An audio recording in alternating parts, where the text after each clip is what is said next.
Impact of Influence. Covering true crime throughout the Southeast.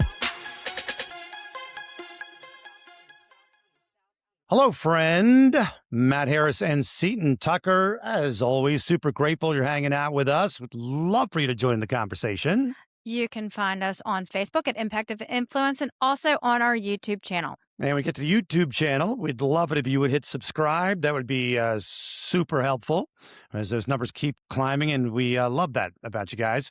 Let's see. Also share and rate and all that stuff that you can do to help us out. So we're calling this The Preacher's Son. It's been alleged that a 35-year-old South Carolina man, Donnie Ray Birchfield Jr., kept 4 people captive in the basement of a home on Churchill Drive in Lancaster, South Carolina, over the course of a decade. Yeah. Now, not all the alleged victims were held for those 10 years, but the House of Horrors would tell you about the time span is about 10 years. And so let's hear a little bit from the press conference, a statement from the police chief, Don Roper of the Lancaster Police Department. This was on October 17th of 2025. Good afternoon. My name is Don Roper. I'm the police chief for the Lancaster Police Department. At approximately 11:45 a.m. on July 25th of this year, the Lancaster Police Department was dispatched to 425 Churchill Drive in Lancaster, South Carolina for a death report. Upon arrival, officers observed a 49-year-old female lying on the floor unresponsive. She was pronounced deceased by responding EMS personnel. During the follow-up investigation, Lancaster Police Department investigators developed evidence of a crime and obtained warrants on Donnie Ray Birchfield Jr., age 35, of Lancaster, South Carolina. Mr. Birchfield was charged with 2 counts of neglect of a vulnerable adult and 4 counts of false imprisonment. Mr. Birchfield was taken into custody on August 1st and has been held at the Lancaster County Detention Center since being arrested on these charges. The investigation into the cause and circumstances of the death of Miss Arnsdorf continued. This morning, investigators with the Lancaster Police Department obtained warrants charging Donnie Ray Birchfield Jr. with the murder of Shirley Arnsdorf. In addition to murder, Donnie Ray Birchfield Jr. was also charged today with first-degree criminal sexual conduct. Mr. Birchfield is currently being held without bond on these charges at the Lancaster County Detention Center. As this continues to be an ongoing investigation, no further information will be released at this time. As the investigation and prosecution of the case develops, more details will be made available as appropriate. We want to thank our colleagues and law enforcement partners for their assistance with this ongoing investigation, including the Lancaster County Sheriff's Office Crime Scene Unit, the Lancaster County Coroner's Office, and the South Carolina Attorney General's Office. Thank you. Okay, let's talk about this victim, 49-year-old Shirley Ann Arnsdorf. She's allegedly died in captivity. Now, on July 25th of 2025, Shirley was found unresponsive at the home and pronounced dead. Now, according to investigators, contributing factors to her death were strangulation and malnutrition. At the time of her death, Arnsdorf weighed just 65 pounds. And she was short, but it's still 65 I think it says pounds. she was 5'1", but yes, that's, I think that's equivalent to probably a 4-year-old? Yeah. And there was a report that she had been dead for like a day. Okay, so this obviously shakes anybody up, let alone this small community. Population 8,450, according to the 2020 census. And SLED crime stats showed 4 homicides in 2024. So there are a few, but this kind of story is unusual anywhere, let alone Lancaster. No, it's really a cute town. I recently visited with my daughter to buy her prom dress. It's a really cute place to buy formal stuff there.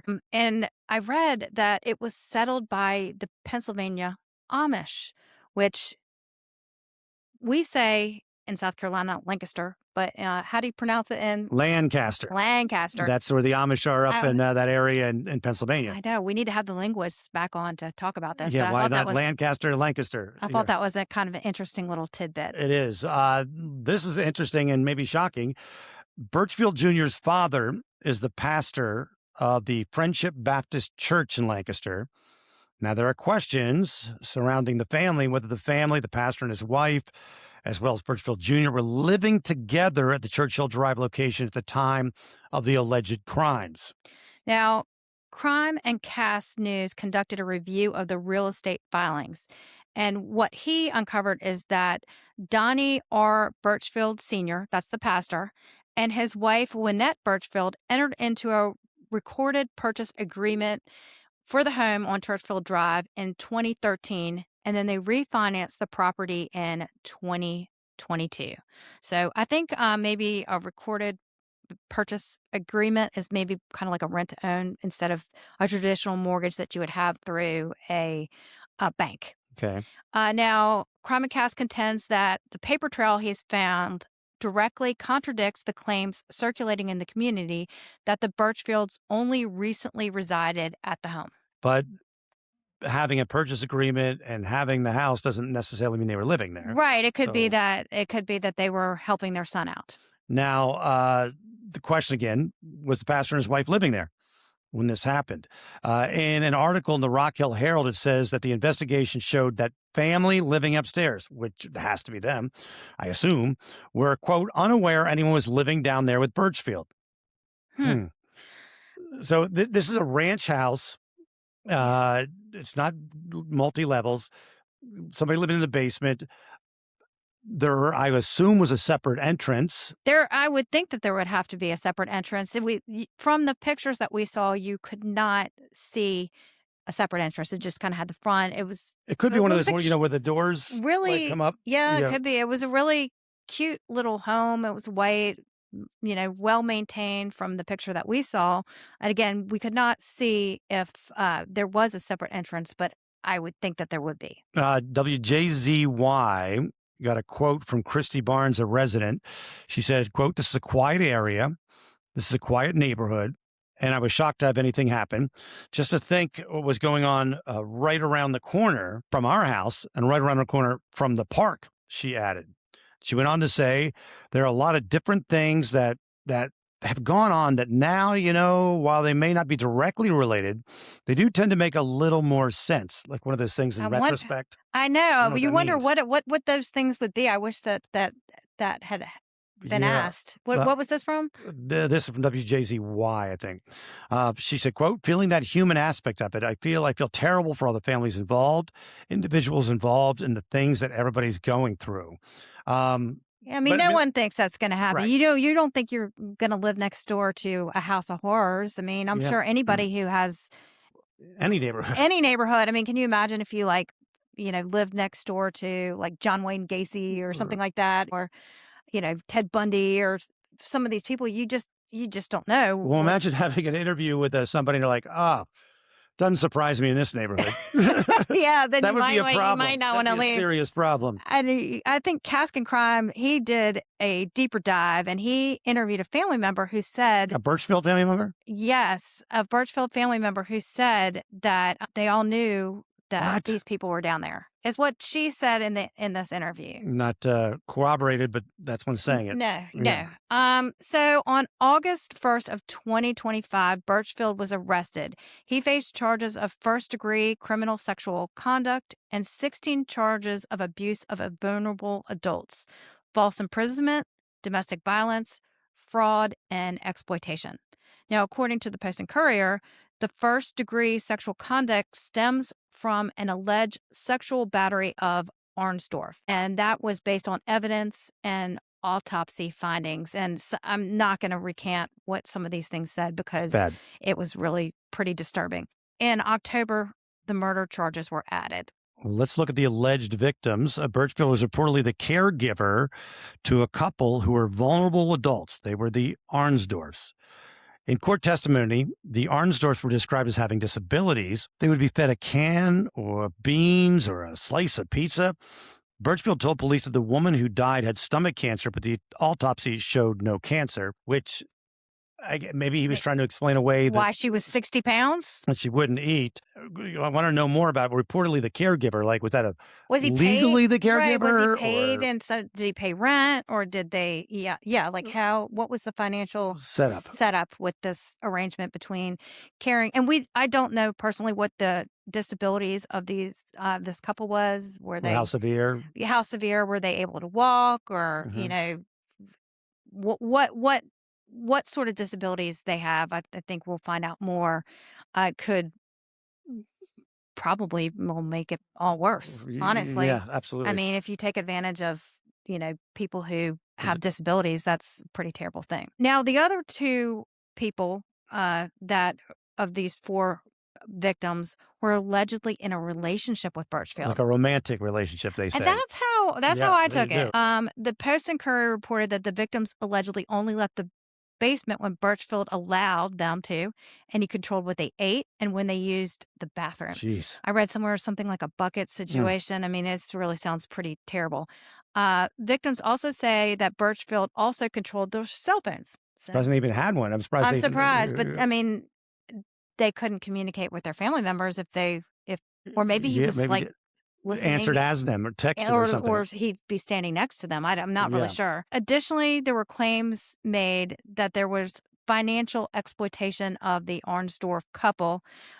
He used their credit card, their credit, their money.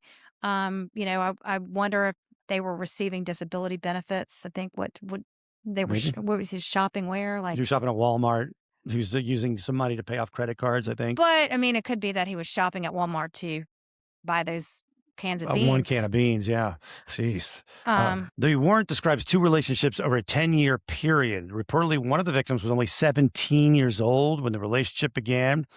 Control was possibly a component of these relationships. Birchfield allegedly routinely assaulted the women and did not allow them to leave the home.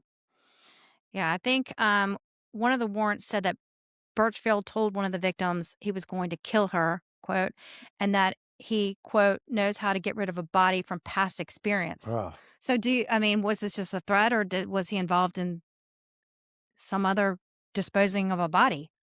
Yes, well, there's no been charges yet, but I mean, that threat is going to make you wonder, right? I mean, if that's what he said. And I think this was the one, the 17-year-old had been there for 10 years.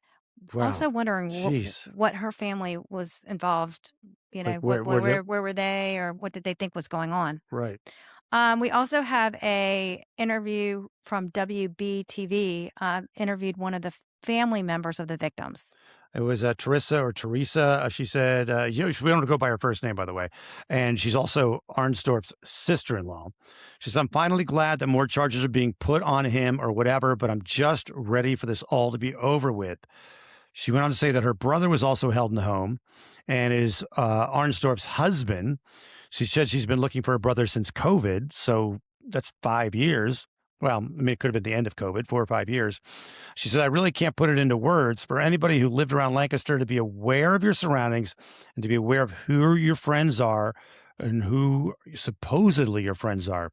The way she said that made me wonder if she knew the Birchfields or Birchfield Jr. Yeah, I mean, some aspect. but then she says she's been looking for him since COVID. Mm-hmm. What that would be 4 or 5 years ago. Yeah. So it's unusual, especially if this is a vulnerable adult, that there weren't some more safe places, or maybe there were police reports filed, trying to look for this person. We don't know. At this point. There was also a statement issued by Birchfield's attorney. And it says, my office is currently investigating this matter. My client maintains his innocence in this case.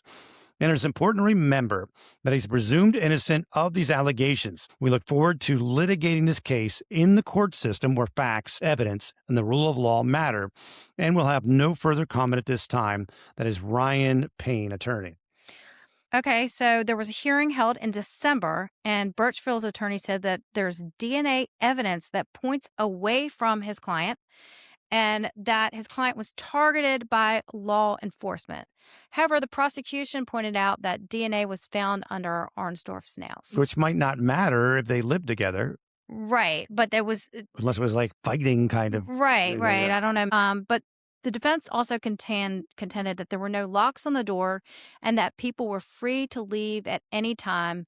And in fact, Birchfield had traveled to Florida, which indicated that there was no confinement. If you have threats hanging over your head, say like Elizabeth Smart or things like that, where you're saying, I'm going to kill your family, or I'm going to kill you if you leave, you're also disabled in some way. Yeah, like were they able to leave like on their own? And also, thinking of the 17-year-old who had been there for 10 years, is there some sort of like Stockholm situation going on? Or they just start relating to the guy holding them.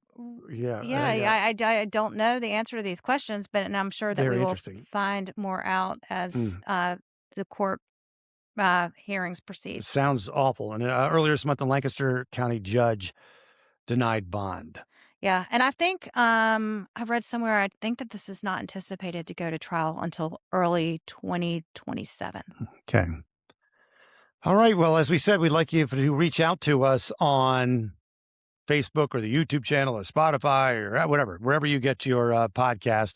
And we always love to hear comments, good, bad, or indifferent. Some of the comments from, was it the last episode or 2 episodes ago?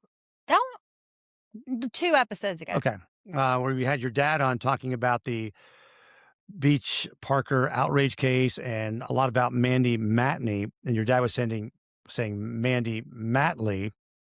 And so there's a couple comments were like, why didn't you correct him? Was he doing it on purpose? Were you guys allowing it to be on purpose? He definitely was not doing it on purpose. No, and we didn't, We did correct him, but I think just the editing, we had some technical difficulties, which is not surprising. We've had many technical difficulties today, but and at some point I didn't want to keep correcting him, and sometimes I couldn't hear what he was saying. Catch Matney. There was all that echoing happening that day. But just know with this, we apologize that the name was wrong, but I 100% guarantee you it was not on purpose. That is for sure.